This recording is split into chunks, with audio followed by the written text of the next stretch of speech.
Hi guys, it's Kelly here, and we are back with round 2 of this series that I'm doing, which is how to build a background. So this is where we left off at video 1. If you haven't seen that, it will be linked in the description below. I recommend you go do that to see how we got here. And then now, so this part of the card, the background, we are going to be drawing some things. Now I'm sure you're thinking to yourself, Kelly, I can't draw. Guess what? Neither can I. So there's this fancy little thing out there called a T-square ruler. It costs about $3. I have multiples of them because I use them all the time. And basically the way that it works is you take the T, you line it up against the edge of your paper, and then that way you know the ruler is always straight. So here what I'm doing is I'm drawing in a chalkboard, whiteboard, whatever you want to call it, in the classroom. So I'm drawing just a rectangle, and then I'm going to go back in and I'm going to get it, give it a wooden border, and then the bottom I'm going to give it kind of a tray for like chalk to sit. So this is just super simple mechanical pencil and a ruler. I'm confident in all of your abilities to use a ruler to draw a straight line. So the next thing that I'm going to do is I'm going to do a table. So here's the thing. I'm using this Smarty Pants set from Ink Blot Shop. There isn't a table in there or a billboard in there or any of those things. But if you have stamps for this, totally use them. I just don't really mix companies. That's just me. I know it's a weird thing. So for the table, perspective-wise, anything that's closer to you is going to be larger. So I drew it so that it looks like a flat tabletop, which means it's the line in the front is longer than the line in the back, and then I connected them on an angle. I'm doing the same thing with the table legs. I'm drawing the front of it and then also a side, and you're going to see that second one I didn't like. It was a little bit too thick. So I'm going to just go back in and do it again. I mean, it's 3 lines with a ruler, so it doesn't really take a whole lot of time. So, but the side leg, the image of the side should actually be shorter, and the same thing with your table leg in the back. So your table legs in the front will be longer, the table legs in the back will be shorter, and then the side piece will be connected on an angle. So when I do the ones on the left, the side piece is to the right, so underneath the table, and then when I do the legs on the right, the side piece is going to be in the left, again under the table. But once again, you totally don't have to draw this. I just did. You could totally use a stamp. So I wanted the edges to be round. A square table will work. You don't have to do this. But if you want to make them round, then you just make a little C shape in the corner and then just erase the actual sharp edge. For this to look 3D, I need to have an edge of the table. So in top, yeah, I guess that would make sense. On top of the line I already drew, I just drew another round line. So there's my table. I mean, it isn't anything fantastic, but it doesn't need to be. I am going to stamp a few more images. That's one of the things about building up a scene, is using those little teeny tiny images that are in your stamp sets that we never use for anything. So here there's a little pencil holder, an apple, and then like this tabletop telescope. So I'm going to stamp all those onto my table, and then we are going to start outlining the same things I drew in pencil. The reason I didn't outline them first is because like that telescope sits in front of the billboard. So if I had outlined the billboard, I'd have lines going right through my telescope. So I usually wait to outline these things. But this again, if you use a stamp, you would just want to make sure you stamp your items first and then mask them, then stamp your table. So when you build up a scene, you want to stamp whatever you want in the front first.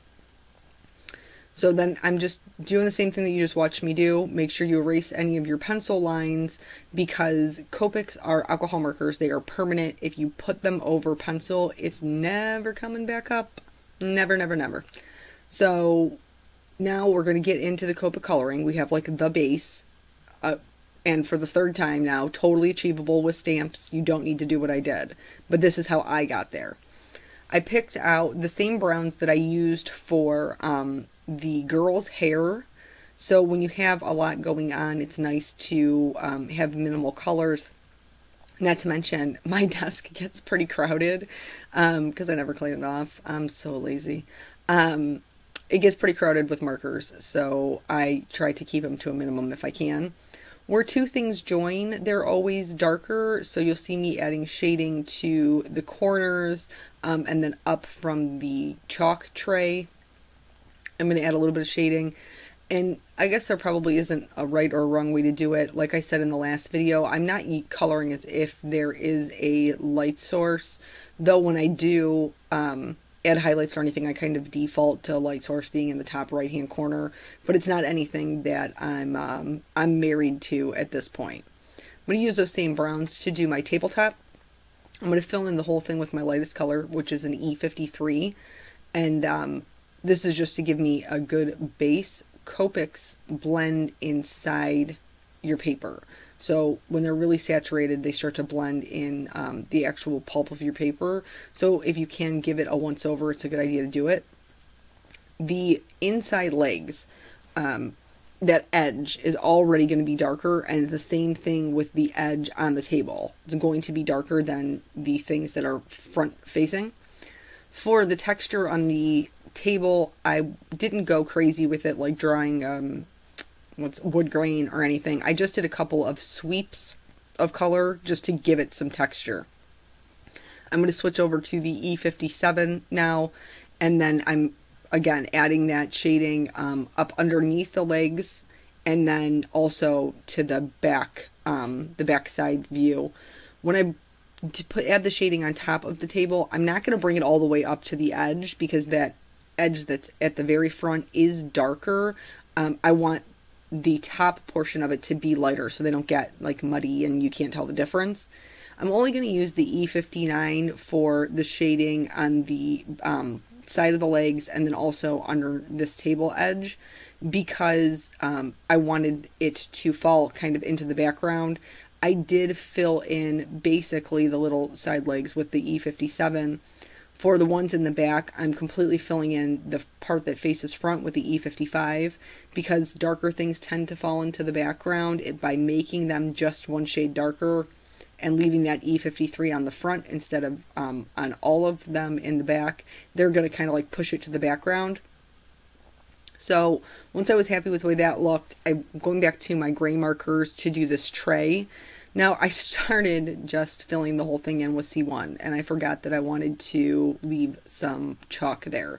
So I filled the whole thing in, and then I'm like, wait a minute, wasn't I going to do something here? And then, yeah, so I'm going to go back in with my colorless blender. It's not going to be perfect, but we'll fix it in the end, so don't worry about it. I'm just going to block out some areas to put some chalk, and this is just one of those like added details that you can do to really build up that scene and give it some character. So I'm just going to draw little pieces of chalk. So circle and a line, circle and a line.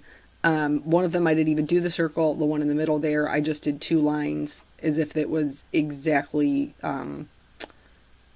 the exact same width on both sides. The other ones are more like of a beveled edge, if that makes sense. So now I'm going to go back in and do the shading. I'm adding darker shading to the bottom of each tray line. And this is, you know, I guess I could have done it as if it was shiny, or it just didn't seem necessary to me. It's not the focal point. I just wanted it to kind of be in the background as one of those little details. So I just kind of left a little bit of a highlight on the top edges so that it would break it up. And then for the little tabletop telescope here, I'm going to color that black, but I'm going to do it using grays. So, oh, also the cup. I did leave a little bit of a highlight on the left-hand side of that cup just to give it some character. That's like kind of what the whole thing is about. So like when you're building up these scenes, you know, you want to pay attention to those little details like that, like where a highlight would be. That's just how I do them. Would this scene be just as cute if you didn't add all of the little details, if you just colored it? You know what? It probably would. It would probably be totally fine. And it really just depends on what your preference is. Because I make one layer cards, I do have a tendency to go a bit overboard on the detail. But that isn't necessary. That's just my style. So if you want to try doing this, doing the chalkboard or whiteboard and a table, putting, a couple little items on there, and then you just color it just simple, I bet it's going to be totally fine. And at the end of the day, you have to be happy with your card. So once those are all filled in, I use that C5 to just get the little metal pieces on the pencil. I'm going to use the same reds I used for her coat in the first video to go ahead and color in my apple. I used the lightest color, that R32, to get the erasers on the pencils, because it's a pretty good match for a regular pencil eraser color. Here I'm adding shading kind of a little bit to the top right and a lot to the bottom left. Do I need 4 colors to color this apple? No way. No way, I didn't. But because I already had them out because I did her coat, that's just how I did it. And then I'm going to end up going back and adding in a highlight with a white gel pen anyway. So again, totally could be done with 2 colors. For this little leaf, I'm just going to hit it with the YG03. It's so tiny. And then use the Y08 to fill in those pencils. I'm going to start adding in a little bit of shading to the bottom underneath the table. I used a C1 here, which is the same thing that I used on the left-hand side underneath my actual characters, but I don't have any Distress ink on the right-hand side, and I decided I didn't really like that. So I'm using Eclipse masking paper, and then I think I also used Post-it to just generally block off the areas. It's not going to be perfect. I don't really need it to be. So I'm going to put on that Salty Ocean, and then I'm going to move those. You'll see on the right-hand side around the pencils, it isn't perfect. It's fine. I picked a Copic that's similar to that Salty Ocean, and then I'm just going to go in and fill it in. It's not a huge deal. I'm going to flip that little mask around so that I can put the hickory smoke on the bottom, just like I did the first time around. And I'm trying to use my grid mat there to line it up, but I keep bumping the card, so that the struggle was real there. So eventually I get it on there straight, and then I'm just going to add that hickory smoke. You're supposed to start off of your card and rub it onto the area you want. I didn't do that. I left a little blotch there on the bottom right hand side. I'm not too concerned about it because I know I'm going to be adding more to the scene. If I was just going to leave this card at this level, I probably would have made the floor a little bit darker in order to kind of camouflage that. So I'm using that white gel pen, filled in my chalk, added some highlights to that apple, that cup. I outlined everything, all the things that I stamped. I didn't need to outline the table or the board because I drew them in those pens, so that would be redundant.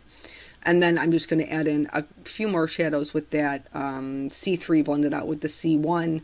Now that things are kind of starting to get built up a little bit, I felt like it needed that extra bit of, why is this word eluding me? Contrast. Oh my gosh, words are hard. So I didn't do a white highlight on that telescope. I wanted to go back in and add that. And then that is this whole card. So here we are, level 2. I hope that you guys are learning things and seeing kind of how my process works. And tomorrow will be level 3, which will be the final card. So thank you so much for joining me, and I hope to see you back here tomorrow. Bye.